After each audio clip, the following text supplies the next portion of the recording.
नमस्कार मंडळी. ठरलं तर मग मालिकेतील पूर्णाजीची भूमिका ज्यांनी गाजवली त्या ज्येष्ठ अभिनेत्री ज्योती चांदेकर यांचं 16 ऑगस्ट रोजी निधन झालं. ज्योती चांदेकरनी त्यांच्या संपूर्ण कारकिर्दीत नाटक, मालिका, सिनेमांमध्ये काम केले. आयुष्याच्या शेवटच्या काळातही त्यांनी पूर्णाजी या भूमिकेतून सर्वांच्या मनावर छाप पाडली आणि अचानक जगाचा निरोप घेतला.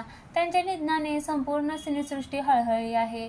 दरम्यान आता ठरलं तर मग मध्ये पूर्णाजीच्या जागी कोण दिसणार याबद्दलही काही ठरलंय का, यावर निर्मात्या सुचित्रा वांदेकर यांनी उत्तर दिलं. अभिनेत्री आणि निर्माता सुचित्रा वांदेकर यांनी राजश्री मराठीला नुकतीच मुलाखत दिली. ज्योती चांदेकर यांच्या अनेक आठवणी त्यांनी सांगितल्या.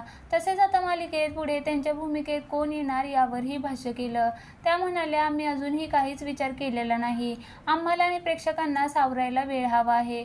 प्रेक्षकांच्या कमेंट्स आहेत की पूर्णाजीच्या भूमिकेत त्यांच्याशिवाय अजून कुणाला बघू शकत नाही. त्यामुळे बघू, विचार करू. बघायला गेले तर त्या स्वतः नाटकातल्या होत्या. त्यांना माहीत आहे की show must go on. Suchitra Wandekar म्हणाल्या, त्या मध्यंतरी लीलावतीमध्ये ॲडमिट होत्या. आदेश आणि सोहम त्यांना बघायला गेले.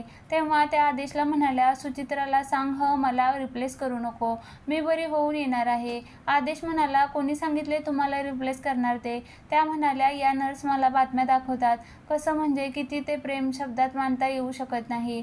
मी त्यांच्या अंत्यदर्शनाला जाऊन आले. शांत पडली होती बाई. कालपर्यंत आपल्याशी बोलणाऱ्या या अशा निश्चित पडून राहिल्या. तिने वेळच दिला नाही. स्वतःच्या तब्येतीकडे तिने बहुतेक लक्षच दिलं नाही.